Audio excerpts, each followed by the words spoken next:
अगले दिन विदाई के बाद नैना को भी अपने ससुराल जाना था और यह समय नैना ने खूब ही एंजॉय किया था। अगले दिन विदाई के बाद नैना को वापस जाना था। उसका मन भारी था, पर जाना तो पड़ेगा, कोई और रास्ता भी तो नहीं था। आज प्रिया और अनुज की विवाह की वर्षगांठ थी। नैना ने मम्मी को भी बताया, पर उसकी मम्मी ने कहा हाँ है, पर प्रिया तो चाचा के घर से एक बार भी यहाँ नहीं आई। लगता है अभी भी उसका गुस्सा शांत नहीं हुआ है। पहला बच्चा है उसका, यहीं आ जाती तो घर में कितनी रौनक होती ना। कहते कहते नैना की मम्मी उदास हो गई। नैना बोली, अरे मम्मी, तुम्हारी बहू है तो तुम्हारे ही घर आएगी, आज नहीं तो कल, परेशान क्यों हो। नैना अपनी मम्मी से बात कर रही थी कि तभी उसे कोई बुलाने आया। नैना दीदी, आपको घर पर बुलाया है, चलो। चाचा जी का छोटा बेटा था जो नैना को बुलाने आया था। नैना उनके साथ घर चली जाती है। प्रिया भी वहीं, प्रिया का भाई उसे लेने आ चुका था। नैना, वह कहने लगी, तुमसे प्रिया की बहुत अच्छी बनती है, वो तुमसे बात करना चाहती थी, तुम्हें बहुत चाहती है वो, तो तुम ही कहो ना उसे घर वापस आने के लिए। घर के सभी बड़ों का यही कहना था, प्रिया से सब नैना बात करे। नैना बोली, प्रिया चलो घर चलते हैं, आज तुम्हारी शादी की सालगिरह मनाएंगे। नैना ने अंदर जाकर प्रिया को अधिकार के साथ कहा, तो प्रिया भी उसे टाल नहीं सकी। दोनों घर आ गईं। नैना ने प्रिया और अनुज की पसंद का खाना बनाया। एक बहुत खूबसूरत साड़ी जो नैना अपने लिए लाई थी, उसने प्रिया को उपहार में दे दी। प्रिया भी बहुत खुश हुई। मम्मी भी बहू बेटे को फिर से एक साथ देखकर बहुत खुश थी। तभी बड़ी दीदी ने नैना से कहा कि मोहल्ले की एक शादी में उन्हें बुलाया गया है और जाना जरूरी है। नैना, उसकी दीदी और मम्मी वहाँ चले गए। घर में सिर्फ प्रिया और उसका भाई रह गए और वहाँ पर पंकज और अनुज थे। घर के आंगन में चारों बैठ गए। बातचीत का दौर चल निकला। धीरे धीरे बातचीत बहस में बदलने लगी। तभी नैना बड़ी दीदी के साथ वापस आ गई।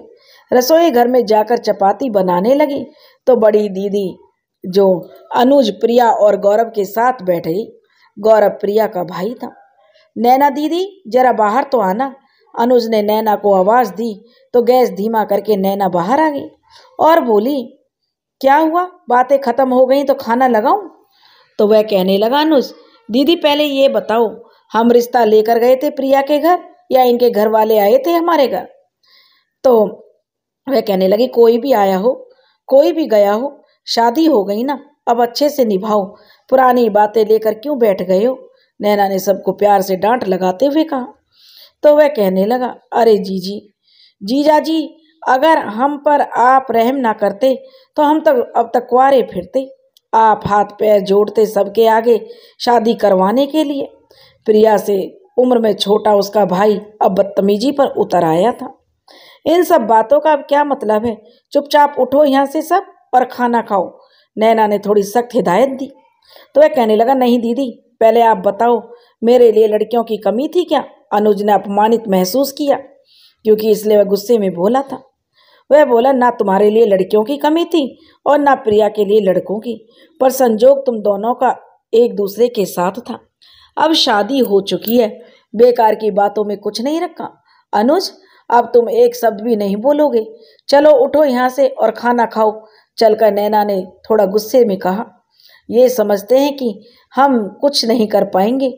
हम आपके ऊपर दहेज प्रथा का केस लगाकर आपकी सरकारी नौकरी खा जाएंगे और आधी सैलरी भी मिलेगी मेरी दीदी को। प्रिया का भाई अब पूरी बदतमीजी पर था। नैना जो बहुत देर से अपने भाई को उम्र में बहुत छोटे उसकी पत्नी के भाई से बेइज्जत होते देख रही थी, अब खुद को नहीं रोक सकी। वह कहने लगी, गौरव, तुम्हारी बुद्धि फिर गई है। कोई अपनी बहन के लिए ये सब सोचता है क्या? और अगर अनुज की नौकरी चली गई तो नुकसान किसका होगा? कभी सोचा है? तुम्हारी अपनी बहन का। मम्मी की पेंशन है, छोटे भाई ट्रेनिंग चल रही है उनकी, वो भी सरकारी नौकरी में है। हम बहनों को इस घर से कोई लेना देना नहीं है। फिर ये सब क्यों? बहुत हो गया ये सब, अब चुपचाप यहाँ से उठो और खाना खाओ। नैना ने गौरव को समझाया भी और आगे के लिए खाना खाने का आदेश भी दे दिया। तब तक मम्मी भी वापस आ चुकी थी। घर में इस तरह की बातें सुनकर मम्मी ने नैना और बड़ी दीदी को डांटते हुए कहा, दोनों बहनें बैठकर फालतू की बातें कर रही हो, चलो खाना लगाओ। मम्मी को देखते ही जैसे प्रिया गुस्से से फट पड़ी और मम्मी को जो दोनों बहन भाई मिलकर अनाप शनाप सुनाने लगे। अब मम्मी चुप थी, लेकिन कोई उन्हें क्या समझाता या उन्हें चुप करवाता। अनुज अपनी मम्मी के लिए अपनी पत्नी और अपने साले से कहे कड़वे शब्द सुन नहीं सका और उसने एक जोरदार तमाचा प्रिया को रसीद कर दिया। एक तो प्रिया पहले ही थोड़ी भारी शरीर की थी और फिर गर्भवती होने की वजह से खुद को संभाल नहीं पाई और गिर गई। नैना और बड़ी दीदी ने सहारा देकर प्रिया को उठाया। तब तक प्रिया का भाई आपे से बाहर हो चुका था। उसने तुरंत अपनी बहन से घर चलने के लिए कहा।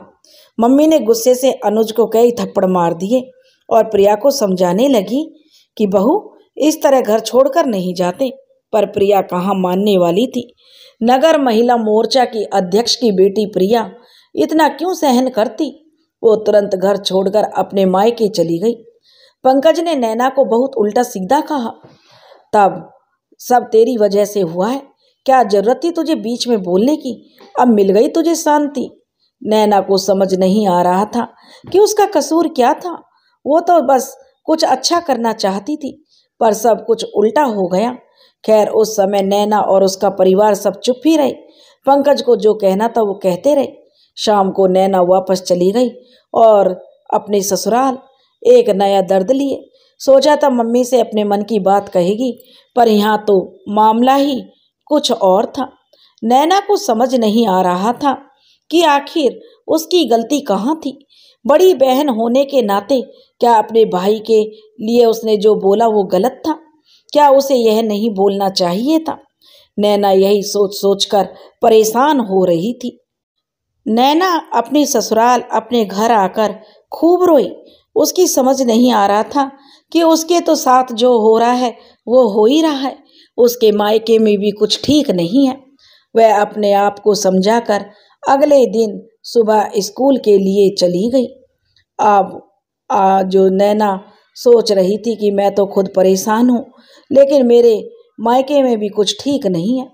अगले दिन स्कूल पहुंची तो रूपल ने पूछा, और बता नैना कैसी रही शादी, अच्छा लगा होगा ना, बहुत दिनों बाद सबसे मिलकर। नैना बोली अच्छा तो बहुत लगा, और नैना फिर चुप हो गई। तो वह कहने लगी इतनी परेशान क्यों है, कोई बात हुई है क्या? रूपल ने नैना से पूछा। तो नैना बोले अरे नहीं, बस मम्मी ने अब जल्दी मिलना नहीं होगा, बस इसलिए ये शादी विवाह होते रहने चाहिए, इसी बहाने घर जाने का मौका मिलता रहता है। विद्यालय पहुंचकर दोनों अपने अपने काम में लग गईं। नैना कंप्यूटर लैब में जाकर अपना काम करने लगी। तभी उसका फ़ोन बजा। हालांकि विद्यालय में फ़ोन पर बात करना सख्त मना था, मगर नैना कंप्यूटर लैब में अक्सर अकेली रहती थी, फ़ोन पर बात कर सकती थी। वह बोली हेलो चाची जी, कैसी हो आप, क्या हुआ इतनी सुबह सुबह फ़ोन? उठाते हुए नैना ने पूछा था। उसकी चाची बोली बिटिया गजब हो गया, सब कुछ खत्म हो गया। चाची रोते हुई जो नैना घबरा गई कि चाची रोकर क्या बोल रही हैं। वह बोली चाची जी क्या हुआ, चुप हो जाओ पहले और बात बताओ। नैना ने पूछा, अपनी चाची को पहले चुप कराया। तो उसकी चाची बोली बेटा प्रिया ने पुलिस में शिकायत कर दी है, हम सब ने उसे बहुत मारा और दहेज के लिए सबका नाम लिखवा दिया। अनुज और मम्मी तो थाने में ही हैं। कि नैना यह सुनकर घबरा गई और बोली क्या, पर बाकी सब क्यों, झगड़ा तो उन दोनों का आपस में हुआ है, फिर ये सब? चाची बोली पता नहीं बिटिया, अब क्या होगा, बुढ़ापे में बहू न जाने क्या क्या दिखाएगी। थाना चौकी तक बात पहुंच गई, कहीं जेल वेल। कहते कहते चाची फिर रोने लगी। नैना कहने लगी तुम अपना ध्यान रखना। तो उधर से चाची ने भी कहा तुम भी अपना नाम जो बेटा ध्यान रखना, उसने तुम्हारा नाम भी लिखवाया है। कहकर चाची ने फ़ोन रख दिया। अब नैना सोचने लगी, उसकी आंखों में आंसू आ गए। मेरा नाम, पर क्यों, मुझसे तो प्रिया की कोई बात ही नहीं हुई। मम्मी उन पर क्या गुजर रही होगी, अब क्या हो गया ये सब, क्यों किया प्रिया ने ऐसा, क्या हुआ? नैना रो रही थी। तभी रूपल ने आकर नैना के कंधे पर हाथ रखा। रूपल कहने लगी क्या हुआ नैना, क्यों रो रही हो? नैना बोली, रूपल सब कुछ बिखरता जा रहा है। जितना समेटने की कोशिश करती हूँ जिंदगी उतना ही बिखेरती जाती है। मैं क्या करूं, कुछ समझ नहीं आ रहा। और नैना बिलक बिलक कर रोने लगी। रूपल ने पूछा, क्या हुआ, पहले ये तो बता। तो नैना बोली, मम्मी और अनुज को पुलिस ले गई। मेरी भाभी ने उन पर दहेज उत्पीड़न का झूठा केस कर दिया और मेरे परिवार के सभी लोगों का उसमें नाम लिखवाया है। और मेरे छोटे भाई का, वो तो यहाँ है भी नहीं, उसकी तो ट्रेनिंग चल रही है, कहीं उसकी नौकरी ना चली जाए। नैना अब घबरा उठे। रूपल बोली, तू पागल है क्या? सरकारी नौकरी कोई हंसी मजाक है क्या? तू चल प्रिंसिपल के पास, उनसे बात कर, वो वकील भी हैं, वो तुझे समझाएंगे। रूपल ने नैना को समझाया। तो नैना बोली, नहीं नहीं, आप प्लीज यहाँ किसी को कुछ मत बताना, प्रिंसिपल सर को तो बिल्कुल नहीं। रूपल बोली, एक बार तुम उनसे बात तो करो, जरूर कोई रास्ता बताएंगे। तो नैना यह कहकर रोने लगी, नहीं मैम, दुनिया हर तरह से सोचती है, कुछ मेरे पक्ष में, ज्यादातर मेरे विरोध में सोचेंगे। मेरा ईश्वर जानता है, मैंने कभी किसी के लिए गलत नहीं सोचा, फिर भी ना जाने क्यों मेरे साथ इतना बुरा होता है। तभी वह कहने लगी, Mrs Rupal and Mrs Naina come to my office immediately. अचानक से अनाउंसमेंट हुआ। तो वह कहने लगी, देखो प्रिंसिपल सर ने हम दोनों क्यों बुला रहे हैं, वो दोनों को आप उन्हें कुछ नहीं बताएंगी? नैना कहने लगी, प्लीज देखो मैम, ये मेरा निजी मामला है, मैं समझूंगी इसमें क्या करना है, पर हमें क्यों बुलाया गया है? नैना घबरा कर आंसू पहुंचते हुए कहने लगी।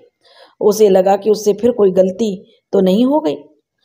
और रूपल कहने लगी, नैना जब वो तुमसे बात कर रही थी तो तुम्हारा फोन चालू था और सर जो लाइन पर थे उन्होंने सब सुन लिया।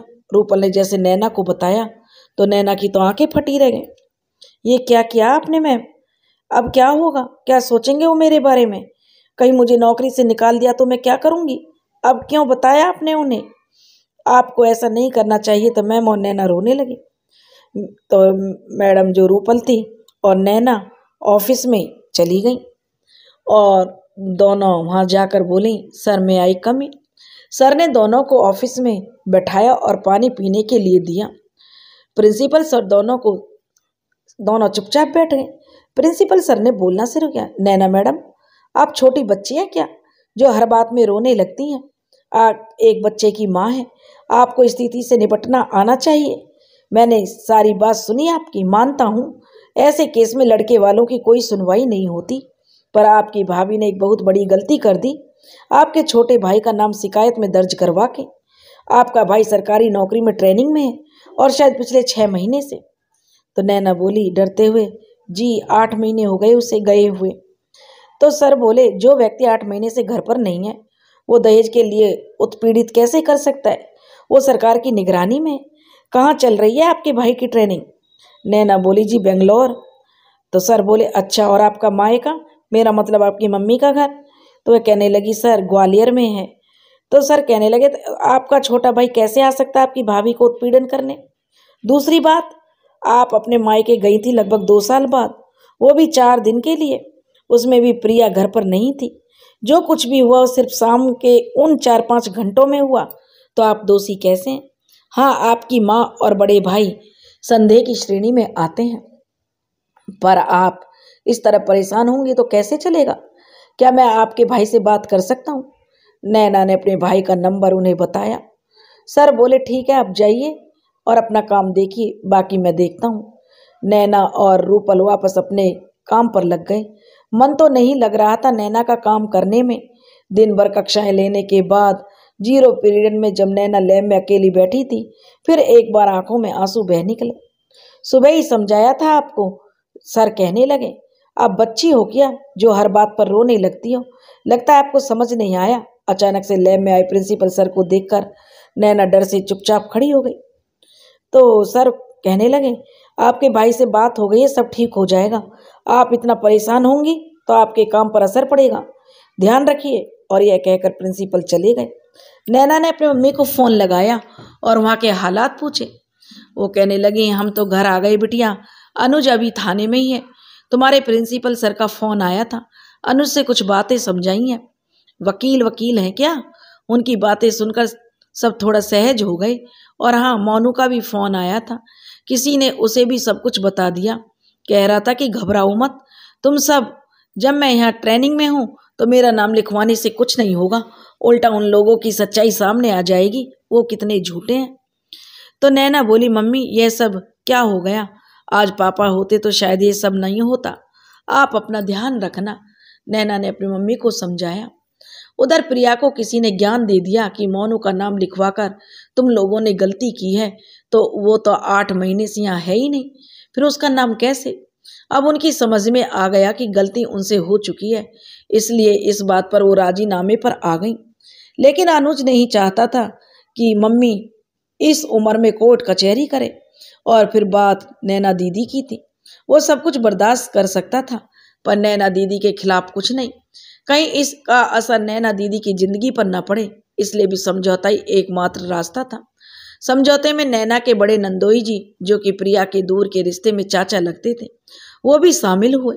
उन्होंने जब प्रिया से पूछा कि नैना को हम बहुत अच्छे से जानते हैं, वो कभी किसी का बुरा करना तो दूर सोच भी नहीं सकती, फिर आप लोगों ने उसका नाम क्यों लिखवाया। प्रिया कहने लगी, चाचा जी मैं नहीं चाहती थी नैना दीदी का कहीं भी कोई भी नाम हो, वो तो बहुत अच्छी है, मुझे बहुत प्यार करती है, पर मम्मी नहीं मानी और दीदी का नाम कहते हुए प्रिया की आंखें भर आईं।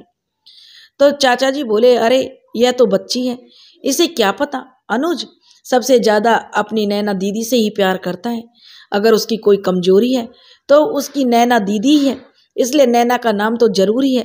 देखा आज कैसे कह रहा था राजीनामा करने की वजह से ही कर रहा है, वरना जेल जाना पसंद करता, राजीनामा नहीं। प्रिया की माँ ने नैना का नाम लिखवाने की वजह स्पष्ट की तो सबके मुंह खुले के खुले रह गए। नैना के नंदोई सोचने लगे, महिला मोर्चा की अध्यक्ष है, कहीं ना कहीं दिमाग तो लगाएगी ही ना। राजीनामा हुआ। 1 महीने बाद प्रिया ने एक बेटे को जन्म दिया। प्रिया घर वापस आ गई। मम्मी को भी उसे अपनाना ही था, बहू है, कब तक नाराज रहेगी। जैसे ही पोते का मुंह दिखा, पिछला सारा दुख तकलीफ अपमान सब भूल गई। असर हुआ तो सिर्फ नैना की जिंदगी पर, बिखर गई एक बार फिर से। अब आए दिन उसके ससुराल में उसे नया ताना सुनने को मिलता। उसके मायके वाले तो लालची हैं, दहेज के लिए अपनी बहू को मारते हैं, और यह भी अपनी भाभी को मारती है। कोई बात होती तो यही कहा जाता कि इतनी सीधी होती तो जेल जाने की नौबत ना आती, और ना बहुत कुछ नैना कुछ भी कहती तो बहस बढ़ जाती। आखिर में सब उसे दोषी ठहराते, इसलिए नैना ने चुप रहना सही समझा। मगर हाँ, अब उसे ये समझ आ गया था, रूपल मैम और प्रिंसिपल सर उसके हितैषी हैं और साथ ही भरोसेमंद भी हैं।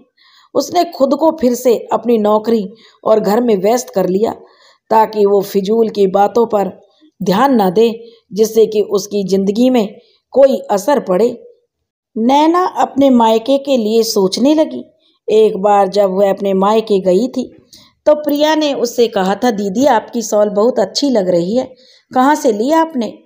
प्रिया जब उस शॉल को ओढ़कर देख रही थी तो नैना कहने लगी, कानपुर से ली थी, एक सेल लगी हुई थी, वहीं से लाई थी, तुम्हें अच्छी लग रही है तो तुम ले लो। नैना ने वो शॉल उसे दे दी। तो प्रिया फिर बोले, अरे दीदी वो वाले झुमके भी मुझे चाहिए, देखो ना कितने अच्छे लग रहे हैं मुझ पर। और हाँ दीदी, आप मेरे लिए चूड़ियों का सेट बनवा कर लाई हो ना, मैंने जो आपसे कहा था। तो नैना कहने लगी, हाँ वो वाला बैग उठा, उसने इशारा किया, अरे लाई हूँ तेरे लिए, ये देख। वह बोली, वाह धन्यवाद दीदी, ननंद हो तो आपके जैसी। अच्छा बताओ क्या खाओगी आप आज खाने में। प्रिया ने खुश होते हुए पूछा। वह बोली, कुछ भी बना ले, सब खा लूंगी। तो वह बोली, अरे दीदू तुम तो सब फालतू के खर्च क्यों करती हो, इतने पैसे तो तुम कमाती नहीं हो। माँ ने जो प्रिया को, जो नैना की मम्मी ने उसे थोड़ी नाराजगी से कहा, बेटियों से बेटा कुछ लिया नहीं जाता, उन्हें उल्टा दिया जाता है।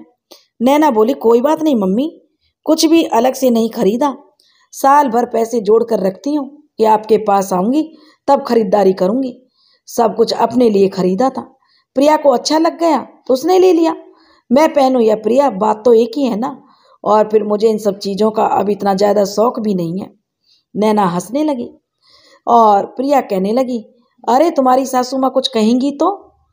तो वह कहने लगी, अरे कुछ नहीं, प्रिया की सहायता कर देती हूँ रसोई में, कहकर वह खाना बनाने चली गई। खुशबू तो बहुत अच्छी आ रही है, प्रिया क्या पका रही हो?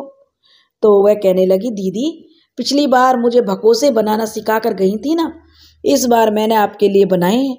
पता है दीदी, जब मैंने अपनी मम्मी को बताया कि मैंने अपनी नैना दीदी के से जो भकोसे बनाना सीखा है, पहले तो बहुत हंसी, कहने लगी ये कोई नाम होता है भकोसे, पर जब खाए तो तारीफों के पुल बांध दिए। प्रिया हंसते हुए बता रही थी नैना को। नैना कहने लगी, हाँ पता है, जब पहली बार मैंने भी अपनी सासू माँ के मुंह से सुना था तब मुझे भी बहुत हंसी आई थी भकोसे, कहकर नैना और प्रिया दोनों जोर से हंस पड़ी। तो तभी जय कहने लगा, मम्मा मुझे खाना खाना भूख लगी है। जय की आवाज़ सुनकर नैना अपने अतीत से बाहर आ गई। जय को खाना देकर नैना सोचने लगी, कभी इतना अच्छा रिश्ता रखने वाली प्रिया के साथ ऐसा क्यों किया उसने? कभी बहन की तरह मानने वाली प्रिया ने उसके खिलाफ पुलिस में शिकायत क्यों कर दी? नैना इसी उधेड़-बुन में थी और साथ में गुस्सा भी कि अब कभी प्रिया से कोई रिश्ता नहीं रखूंगी, कभी बात नहीं करूंगी। अगर इतनी नफरत है तो रिश्ता कैसा? हालांकि बुआ होने के नाते उसका मन अपने नन्हे भतीजे को देखने के लिए अक्सर तड़प उठता था। 3 महीने का हो गया, अब तो किसके जैसा होगा? बुआ के जैसा भी हो सकता है, पर मम्मी के बार बार बुलाने पर भी नैना मायके नहीं गई। इस बार विद्यालय में अब सब बढ़िया चल रहा था। नैना ने कंप्यूटर लैब का सारा काम अच्छे से संभाल लिया। बच्चे भी उसके शिक्षण के तरीके से काफ़ी खुश थे। रूपल मैम और सुरभि के साथ नैना की अच्छी पटने लगी थी। खाली समय में अक्सर नैना किताबें पढ़ती थी। अब प्रिंसिपल सर भी नैना का अक्सर उत्साहवर्धन करते रहते थे। उन्हें कोई भी काम होता तो नैना को बस एक फ़ोन करते और नैना जल्दी से वो काम करके उनके ऑफिस में भिजवा देती। तभी एक दिन स्टाफ मीटिंग में कहा गया, अगले सत्र में सिर्फ वो शिक्षक ही विद्यालय में रहेंगे जो बीएड कर चुके हैं। नैना ने तो बीएड किया ही नहीं था। जब इसके बारे में पता किया गया तो नैना को पता चला कि इसकी फीस बहुत ज़्यादा है। पहले प्रवेश परीक्षा देनी होगी, फिर रैंक के हिसाब से कॉलेज मिलेगा। अगर सरकारी मिला तो फीस काफ़ी कम है, पर नैना नौकरी नहीं कर पाएगी क्योंकि वहाँ तो रेगुलर जाना होगा, और अगर निजी कॉलेज मिला तो फीस बहुत ज़्यादा होगी। यह सोचकर नैना ने बीएड का फार्म नहीं भरा। नैना, रूपल मैम ने कहा, मुझे आज थोड़ी देर हो जाएगी, प्लीज़ थोड़ा रुक जाओ मेरे लिए। तो नैना बोली, कोई नहीं, मैं यहाँ आपका इंतज़ार करती हूँ। नैना वहीं कॉरिडोर में बैठ गई। रूपल ने कहा, अरे हमारा विद्यालय बीएड प्रवेश परीक्षा का केंद्र है ना, उसी सिलसिले में कुछ ऑफिसर आए हैं, जैसे ही वो निकलेंगे हम साथ चल पड़ेंगे। नैना कहने लगी, ठीक है मैम, मैं इंतज़ार कर लूँगी। नैना वहीं बैठकर अपने बैग से एक पुस्तक निकाल कर पढ़ने लगी। तभी रूपल ने टेबल पर रखा फ़ोन बजा रूपल का, और स्कूल के डायरेक्टर सर के ऑफिस में वो चली गई। थोड़ी देर बाद चपड़ासी नैना को बुलाने आया। मैडम, आपको सर ऑफिस में बुला रहे हैं। नैना बोली, मुझे बुलाया है डायरेक्टर सर ने, क्यों? सोचते हुए नैना उनके ऑफिस में पहुंची और बोली आधा दरवाज़ा खोलते हुए, आई कम इन सर, मैं आई कम इन सर? नैना ने पूछा तो बोले, आइए नैना मैडम, रूपल मैडम ने बताया आप उनका इंतजार कर रही हैं, तो मुझे लगा आपको भी बुला लेते हैं, आइए बैठिए। सर ने बहुत ही प्यार और सम्मान के साथ नैना को बैठने के लिए कहा। नैना ने देखा प्रिंसिपल सर, व्यायाम शिक्षक और रूपल भी वहीं थे। सबको नमस्कार करके नैना वहीं बैठ गई। लीजिए मैडम, मिठाई खाइए। नैना बोली, धन्यवाद सर, मगर किस खुशी में? तो वे बोला, अरे मैडम, मिठाई खाने के लिए खुशी की जरूरत थोड़ी ही ना है, बस मन किया और मंगवा लिया। वैसे भी हमारा विद्यालय ना सिर्फ बीएड का बल्कि कैट का भी केंद्र बन गया है, तो खुशी की बात तो यह है। कहते हुए सर मिठाई का एक टुकड़ा अपने मुंह में डाल लिया। और ये सर, खुशी थोड़ी कम मनाइए, आपको शुगर की भी समस्या है और बीपी भी। कहते हुए रूपल मैम ने मिठाई का डिब्बा उनके सामने से उठा लिया। वह कहने लगे नैना की तरफ देखते हुए, अरे रूपल मैडम, जिंदगी 2 दिन की है, आज और कल, कल का पता नहीं, आज तो जीने दीजिए। क्यों नैना मैडम, सही कहा ना? वह कहने लगी, जी सर सही कहा, मगर खुद का भी ध्यान रखना होगा ना। तो वो कहने लगे, अच्छा नैना मैडम, आपने बीएड किया हुआ है? सर ने अगला प्रश्न किया। नैना बोली, नहीं सर। तो सर बोले, अरे तो आप फार्म भर दीजिए, शायद आजकल में अंतिम तारीख है उसकी। अरे प्रिंसिपल साहब जरा देख कर बताइए तो कब है अंतिम तारीख। डायरेक्टर सर ने प्रिंसिपल सर को कहा तो उन्होंने बताया कि अंतिम तारीख आज ही है। अरे नैना मैडम ये सारे कागजात तो होंगे ना आपके पास, जरा इनका फार्म भर दीजिए। आप और कैलाश को भेजकर ड्राफ्ट बनवा लीजिए बैंक से, मैं बात कर लेता हूँ। नैना ने उन्हें बीच में रोकर कहने लगी, सर रहने दीजिए, आप क्यों इतना परेशान हो रहे हैं। तब वे बोले, क्यों भाई, क्यों रहने दें, हम नहीं चाहते हमारे विद्यालय की अच्छी शिक्षिका अगले सत्र में भी यहाँ ना रहे, इसलिए बीएड करना जरूरी है। प्रिंसिपल भाई साहब इनका फार्म भरिए आप, सर ने इस बार और ज़्यादा जोर दे के कहा। नैना कहने लगी, सर प्लीज़ रहने दीजिए, मैं नहीं कर पाऊंगी। सर बोले, क्यों नहीं कर पाएगी, होशियार है, आप अच्छा पढ़ाती हैं, फिर क्या परेशानी है। अगर पैसों की कोई परेशानी हो तो उसके लिए हम बैठे हैं ना, आप बस आज फार्म भरिए, बाकी बातें बात में करेंगे। कहकर उन्होंने बैंक में फ़ोन करके ड्राफ्ट बनवा दिया और कैलाश जो कि विद्यालय का एक कर्मचारी था उसे बैंक भेज दिया। ड्राफ्ट लाने फोटोग्राफर को फ़ोन करके आने के लिए कह दिया। जब तक फोटोग्राफर आता है आप प्रिंसिपल साहब के साथ बैठकर जरा फार्म भरिए, जाइए जल्दी कीजिए, कहकर उन्होंने नैना और प्रिंसिपल सर को वहाँ से जाने का आदेश दिया। नैना प्रिंसिपल सर के पीछे पीछे उनके ऑफिस में आ गई। नैना कहने लगी, सर मुझे नहीं भरना बीएड का फार्म, प्लीज़ सर आप समझाइए ना सर को। नैना ने प्रिंसिपल सर के फार्म भरने के लिए मना किया तो प्रिंसिपल सर ने नैना से कहा, नैना मैडम आपको दिक्कत क्या है, फार्म भर दीजिए, परीक्षा पास कीजिए, देखते हैं फार्म के पैसे मैं आपकी सैलरी से ले लूँगा। तो नैना कहने लगी, फार्म के पैसे तो ले लेंगे सर, फीस के पैसे मैं कहाँ से दूंगी, अब इस स्थिति में अपने बेटे की फीस भरूं या अपनी। नैना ने समझाने की कोशिश की तो वो कहने लगे, पहले प्रवेश परीक्षा तो होने दीजिए, बाद में आगे का देखते हैं, चलिए यहाँ आकर अपना डिटेल बताइए। नैना का मना करने के बाद भी प्रिंसिपल सर ने उसका फार्म भर दिया। नैना ने अब सब कुछ ईश्वर के भरोसे छोड़कर फार्म भर दिया और रूपल मैम के साथ घर आ गई। घर आने पर कलह भी हुआ और डांट भी पड़ी देर से आने के लिए। नैना अब बहुत खुश थी कि चलो उसका फार्म तो भर गया। अगले दिन नैना स्कूल में अपने लैब में बैठी हुई थी, तभी प्रिंसिपल सर आए तो नैना बोली, गुड मॉर्निंग सर, और कोई काम था तो फ़ोन कर दिया होता, मैं ऑफिस आ जाती। सर कहने लगे, क्यों हम यहाँ नहीं आ सकते क्या। नैना थोड़ी झेपते हुए बोली, क्यों नहीं सर, आप कभी भी आ सकते हैं। तो सर बोले, अच्छा ये लीजिए आपके लिए उपहार, और एक पेपर बैग देते हुए उन्होंने जो नैना की तरफ हाथ बढ़ाया। नैना बोली, उपहार, मगर क्यों सर। तो सर बोले, प्रिंसिपल ये आपके लिए डायरेक्टर सर ने भेजा है, देखिए क्या है। नैना पेपर बैग खोलती है तो उसका चेहरा जो पर एक चमक सी आ जाती है, उसमें बीएड की प्रवेश परीक्षा की तैयारी के लिए किताबें थीं। नैना कहती है, धन्यवाद सर। तो प्रिंसिपल सर कहते हैं, धन्यवाद तो तब मानेंगे जब आपका बीएड हो जाएगा, अच्छे से तैयारी शुरू कीजिए। नैना को किताबें देकर प्रिंसिपल सर चले गए और नैना सोचने लगी, मैं कितना गलत सोचती थी सर के बारे में, लेकिन वो तो कितने अच्छे हैं। नैना को अपनी सोच पर अब थोड़ा दुख हुआ।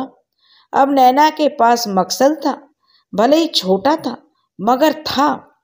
उसने तैयारियां शुरू कर दी, प्रवेश परीक्षा भी हो गई और इस बीच नैना का रूपल मैम, प्रिंसिपल सर और डायरेक्टर सर के साथ मिलना जुलना थोड़ा और बढ़ गया।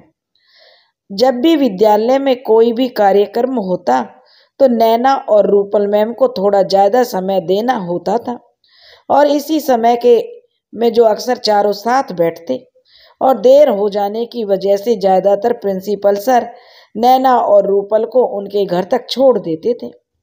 फिर बीएड प्रवेश परीक्षा का परिणाम आया। नैना की रैंक 10,000 के अंदर होने से उसे सरकारी कॉलेज मिलने में के जो पूरे अवसर थे, मगर यदि सरकारी कॉलेज लिया तो नौकरी कैसे करेगी और निजी कॉलेज लिया तो फीस कैसे भरेगी।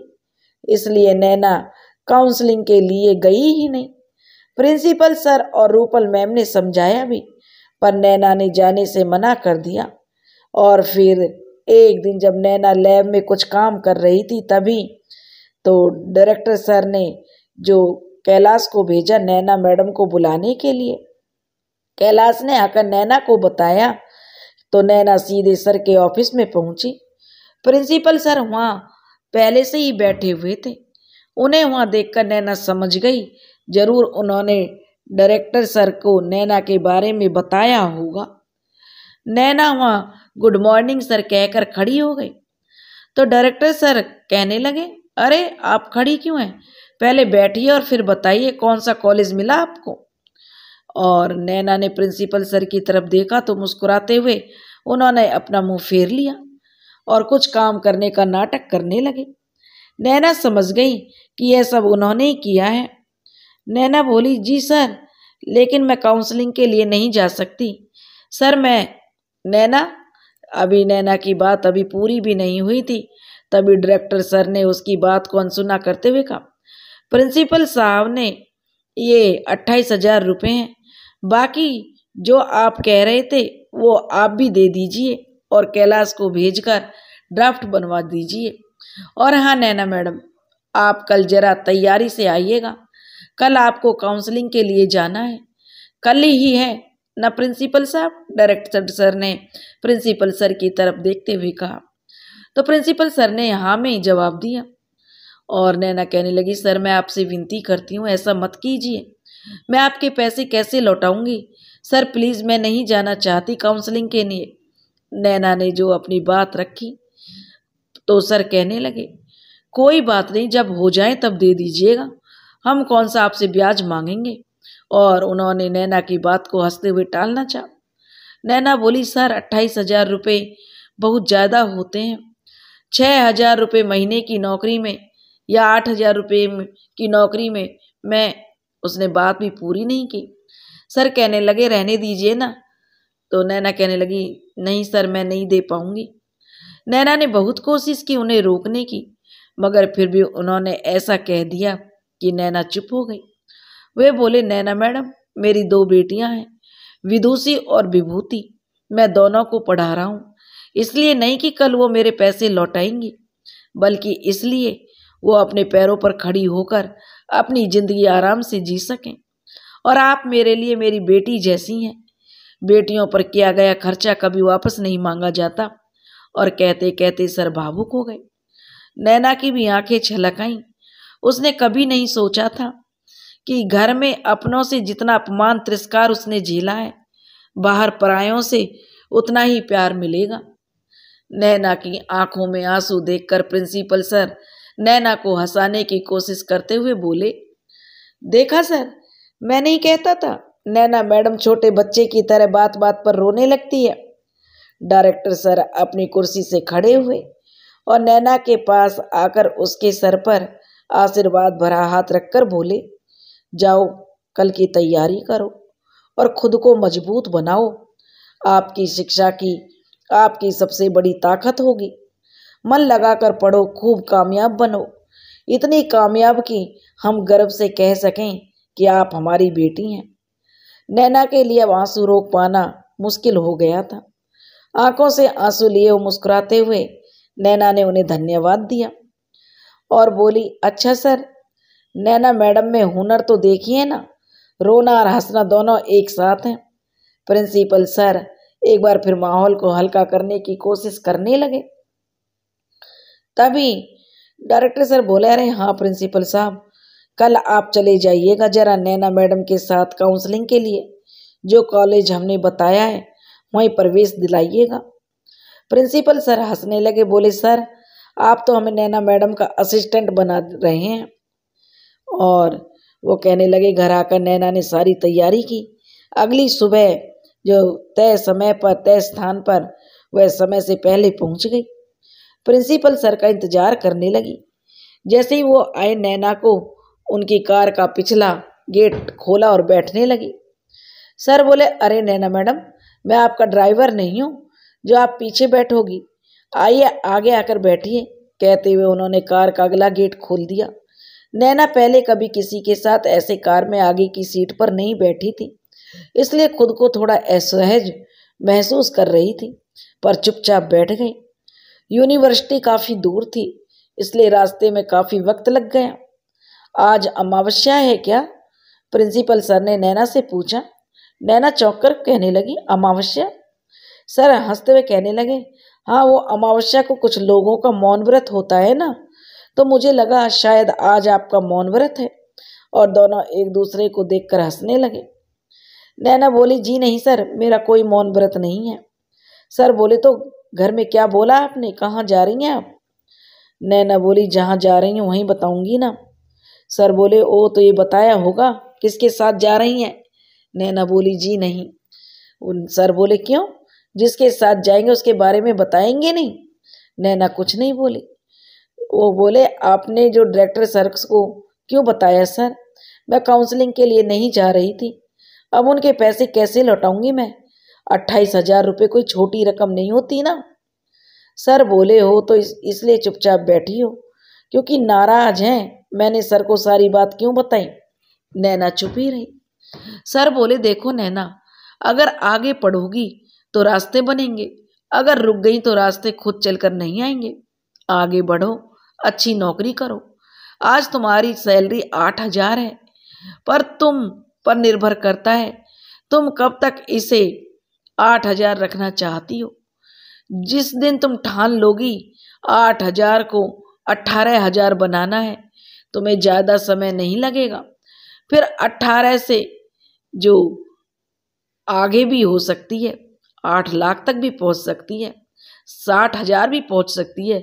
बस तुम कोशिश करना, तुम्हें करनी होगी। पहली बार प्रिंसिपल सर के मुंह से अपने लिए सिर्फ नैना सुनकर नैना को थोड़ा असहज तो लगा, पर उनकी बातें सुनकर उसे एहसास हुआ कि सच में अगर कोशिश की जाए तो सब कुछ हो सकता है। उसने कब सोचा था कि वो कभी नौकरी करेगी, फिर पहली नौकरी 2,500 रुपये, दूसरी नौकरी 8,000 रुपये, तो तीसरी उससे ज़्यादा भी हो सकती है। नैना खुद को पहले से ज़्यादा उत्साहित अनुभव कर रही थी। काउंसलिंग में सुबह से शाम हो गई। दोनों ने साथ ही नाश्ता किया, साथ ही खाना खाया। पूरा दिन साथ में रहने से काफ़ी बातें भी हुई, कभी नैना के मायके के बारे में, तो कभी नैना के करियर के बारे में। नैना को उनका मनपसंद कॉलेज भी मिल गया। बीच बीच में हालचाल लेने के लिए डायरेक्टर सर और रूपल मैम का फ़ोन भी कभी नैना के पास तो कभी प्रिंसिपल सर के पास आते रहे। वापसी में नैना को छोड़ते हुए प्रिंसिपल सर अपने घर चले गए। नैना आज बहुत खुश थी। खुश इसलिए भी क्योंकि वो जिंदगी में आगे बढ़ रही थी, इसलिए भी खुश थी अब वो अकेली नहीं थी। उसके साथ रूपल मैम थी, डायरेक्टर सर थे और प्रिंसिपल सर थे। आज नैना को एहसास हुआ कि समस्या जीवन के दुख और तकलीफ नहीं बल्कि अकेलापन है। अगर किसी का साथ हो तो हर समस्या बहुत छोटी लगती है। घर में सबको पता था नैना आगे बढ़ रही है, मगर कोई कुछ कर नहीं सका। नैना को परेशान करने की उनकी सारी कोशिशें बेकार हो रही थीं, क्योंकि नैना अब उनकी किसी बात का जवाब देना जरूरी नहीं समझती थी। पंकज से दूरियां बढ़ती जा रही थी। अब ज्यादातर पंकज नशे और बेहोशी की हालत में ही घर आते। सुबह उनके जागने से पहले नैना विद्यालय जा चुकी होती थी और फिर शाम या रात में ही पंकज का आना होता था। दोनों के बीच रिश्ते सिर्फ अब नाम का रह गया था, पर इससे ना तो पंकज को कोई फर्क पड़ता था और न ही नैना को। नैना का तो अब एक ही मकसद था, पढ़ाई और जिंदगी, नौकरी, ताकि वो सर के सारे पैसे लौटा सके। ताकि पढ़ाई करेगी और अच्छी नौकरी उसे पानी थी। हाँ, एक चीज थी, इन दिनों नैना की नजदीकियां प्रिंसिपल सर के साथ जरूर बढ़ने लगी थी। वो अक्सर नैना की पढ़ने में सहायता किया करते थे, किताबें लाकर दिया करते थे। नैना और रूपल को घर भी छोड़ देते थे और कभी कभी कंप्यूटर लैब में आकर नैना को कंप्यूटर से जो नई नई जानकारियां सिखा जाते थे, जिसे नैना एक खड़ूस प्रिंसिपल समझती थी। आजकल वो उनके लिए बहुत ही सम्मानीय हो गए थे। दोनों को एक दूसरे का साथ अच्छा लगता था। ये एक बहुत अच्छी दोस्ती थी जो उनके बीच बढ़ रही थी। एक दिन जय ने विद्यालय से आकर बताया कि वो कल से स्कूल नहीं जाएगा। उसकी मैम ने उसे स्कूल आने से मना किया है। ज्यादा पूछने पर उसने कहा कि मैम ने आपके लिए डायरी में कुछ लिखा है। नैना ने डायरी खोलकर पढ़ी तो नोटिस था कि जय की फीस जमा ना होने की वजह से अब वो विद्यालय नहीं आ सकेगा। नैना को एहसास हुआ जिस बात का डर था वही हो गया। अपनी बीएड की फीस के चक्कर में जय की फीस छूट गई। अब परेशान तो वो बहुत हुई, पर उसे पता था कि कोई ना कोई रास्ता जरूर निकलेगा। उसने रूपल से बात की। रूपल कहने लगी, बस इतनी सी बात, तेरी समस्या का समाधान भी तेरे पास है। नैना बोली, वो कैसे? तो रूपल बोली, अरे हमारे प्रिंसिपल सर की शहर के सभी स्कूल के प्रिंसिपल्स में बहुत अच्छी जान पहचान है। अगर वो कहेंगे तो तुझे तेरी सैलरी आने तक का समय मिल जाएगा। एक बार उनसे बात कर। नैना बोली, नहीं सर क्या सोचेंगे कि हर बार एक नई समस्या लेकर आ जाती हूँ। तो रूपल बोली, क्या हुआ? जैसे मुझसे बात की वैसे ही बात ही तो करनी है सर से। नैना बोली, नहीं मुझे कुछ ठीक नहीं लग रहा उनसे बात इस तरह करना। तो रूपल बोली, अच्छा चल मैं बात करती हूँ। नैना बोली, अरे आप तो रहने दो, हर बात पहुंचा देती हो वहां तक, मैं बात कर लूंगी। कहकर नैना वहां से चली गई और जाकर अपने काम में व्यस्त हो गई।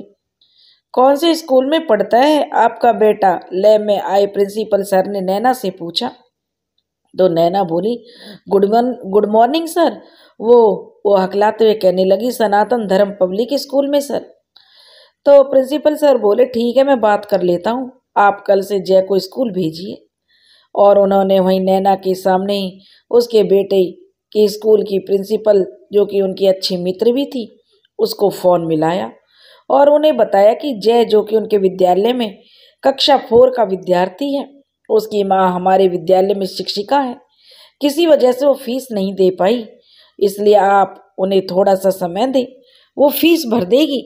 अगर वो फीस नहीं भी भर पाई तो मैं उसकी फीस भरूंगा। सामने से जो भी प्रतिक्रिया आई नैना को नहीं पता, पर हाँ फोन रखते हुए उन्होंने कहा, लीजिए हो गया आपका काम, अब आप सैलरी आते ही फीस भर देना। वैसे आप इतना संकोच क्यों करती हो अपनी बात कहने में? अगर आपको किसी तरह की कोई परेशानी हो तो आप बेझिझक कह सकती हो। और वो कहकर प्रिंसिपल सर जो चले गए। नैना अब सोच रही थी, दुनिया इतनी बुरी भी नहीं जितनी वो समझती है।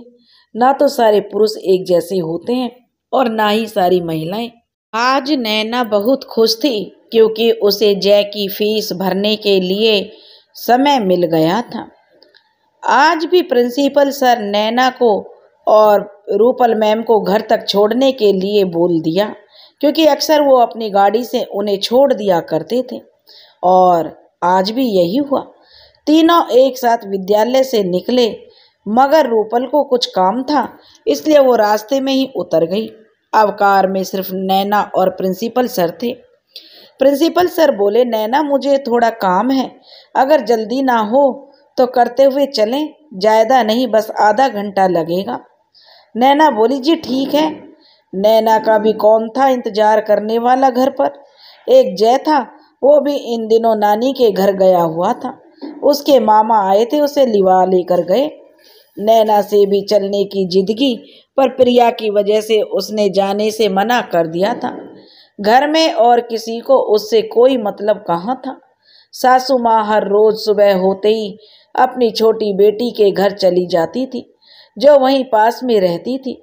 देर रात को वापस आती थी और खाना खाकर सो जाती थी। घर में सिर्फ ससुर जी होते थे, जिनसे नैना को पहले से ही नफरत थी। उनकी की हुई हरकत नैना भूल नहीं पाती थी और उनके सामने जाने से भी वह बचना चाहती थी। नैना की हाँ के साथ कार की दिशा बदल गई। कार शहर से दूर बढ़ने लगी। नैना ने पूछा, सर हम कहाँ जा रहे हैं? सर बोले, बिट्टूर। नैना बोली, पर वहाँ क्यों?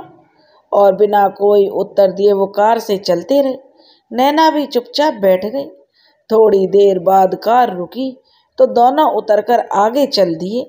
नैना ने पूछा, ये कौन सी जगह है सर? तो वो बोले, सर नैना, पिछले 9 सालों से तुम कानपुर में हो और तुम्हें बिठूर के बारे में नहीं पता? नैना, ये बिठूर है। तो नैना कहने लगी, अपने लिए तुम सुनकर नैना को थोड़ा अजीब तो लगा। तो सर कहने लगे, क्या हुआ, क्या सोच रही हो, आओ आगे चलें। और कहकर नैना उनके पीछे पीछे चल दी। थोड़ी देर चली थी कि नैना की आंखें खुशी से खिल उठी। वो किसी मासूम छोटे बच्चे की तरह खुश होकर बोली, गंगा मैया, ये तो गंगा मैया है ना सर? वाह, कितनी सुंदर जगह है ये। आपको पता है, मुझे नदी के घाट बहुत अच्छे लगते हैं। जब हम होशंगाबाद में रहते थे तो हम रोज नर्मदा घाट जाते थे और वहाँ बहुत देर तक बस यूं ही बैठे रहते थे। कितनी प्यारी जगह है ना। नैना बहुत ज़्यादा खुश होकर बोले जा रही थी। अचानक उसने देखा कि प्रिंसिपल सर उसे देखकर मुस्कुरा रहे हैं, तो वह थोड़ा संभलते हुए बोली, माफ़ कीजिएगा सर, मैं थोड़ा ज़्यादा ही उत्साहित हो गई। प्रिंसिपल सर बोले, कोई बात नहीं, तुम बहुत प्यारी लग रही थी, ऐसे बच्चों की तरह खुश होते हुए। बहुत खूबसूरत भी, बिल्कुल किसी मासूम बच्चे की तरह।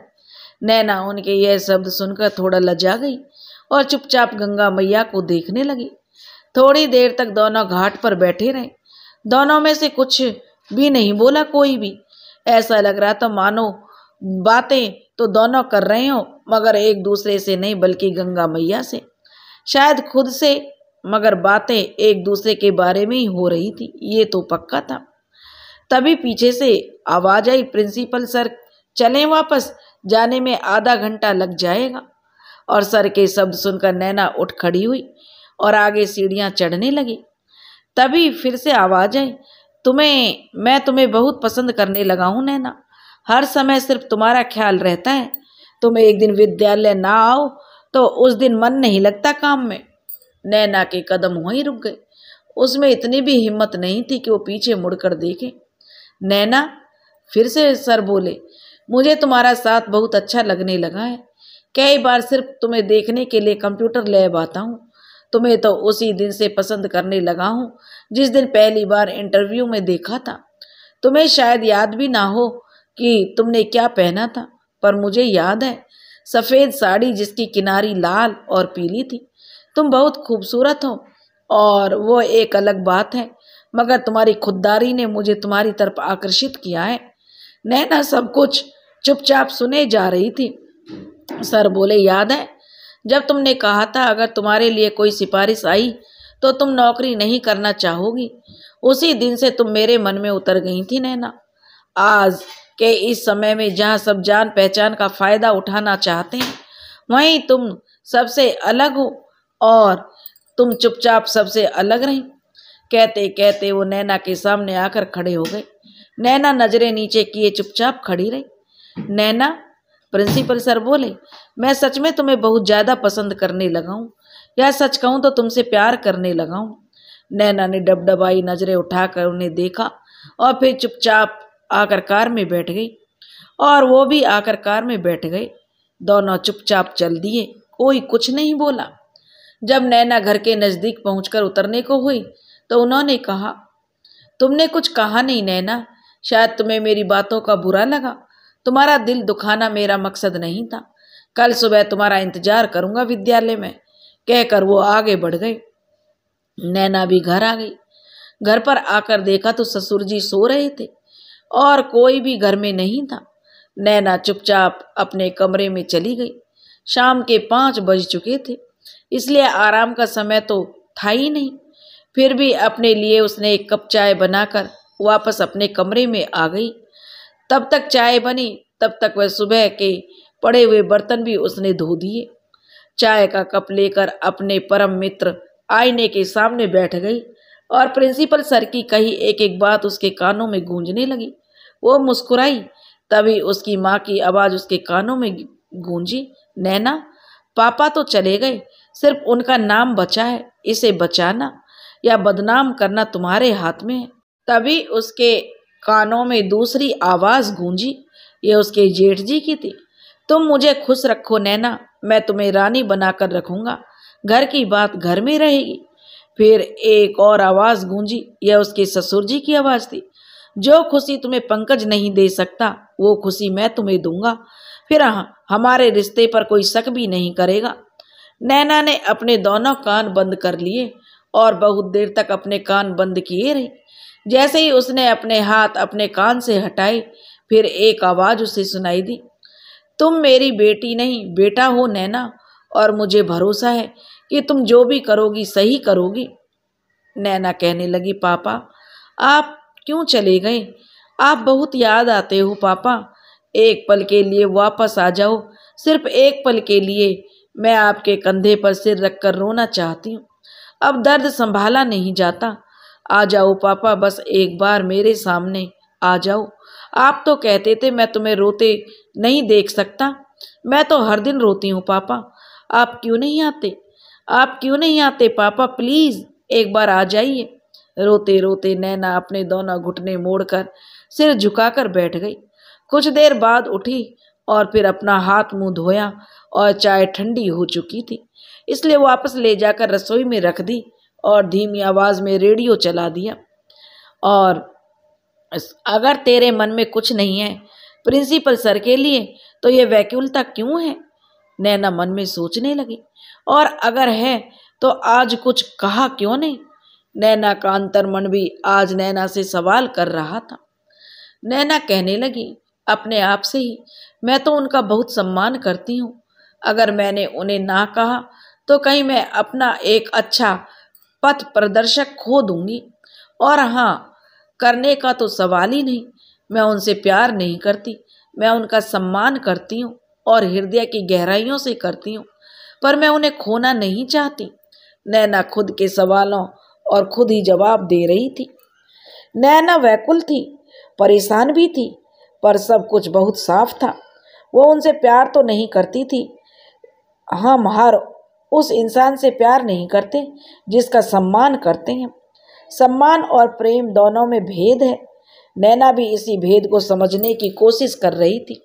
रेडियो में गाना बज रहा था, खुशियाँ और गम सहती है फिर भी क्यों चुप रहती है। अब तक किसी ने ना जाना जिंदगी क्या कहती है। थोड़ी देर बाद नैना खड़ी हुई और खाना बनाने लगी, पर मन में कुछ और ही चल रहा था। कई सवाल थे जो उसे घेरे हुए थे। कल क्या कहूँगी मैं उनसे? कैसे समझाऊंगी कि मैं उनसे प्यार नहीं करती बल्कि उनका सम्मान करती हूँ? क्या वो मानेंगे? कहीं मुझे नौकरी से तो नहीं निकाल देंगे? अगर नौकरी चली गई तो फिर मैं क्या करूँगी? जय की फीस, कॉलेज का खर्च और अपने खर्चे, क्या होगा अब? इसी उधेड़-बुन में नैना को रात हो गई। सुबह तैयार हुई और घर से निकली विद्यालय के लिए, मगर आज कदम आगे क्यों नहीं बढ़ रहे? आज जाने का मन नहीं है, मगर आज नहीं तो कल जाना तो होगा ही। ओ मैडम, कहाँ खोई रहती हो? तभी रूपल मैम ने नैना को आवाज़ दी, आओ जल्दी आकर रिक्शा में बैठो। और नैना रिक्शे में आकर बैठ गई। रूपल मैम बोली, और बता कैसी चल रही है पढ़ाई? नैना ने कहा, ठीक चल रही है मैम। तब तक रूपल का फ़ोन बज उठा। नैना को लगा चलो अब रूपल मैम ज़्यादा सवाल नहीं पूछेगी, और दोनों विद्यालय के लिए निकल गई।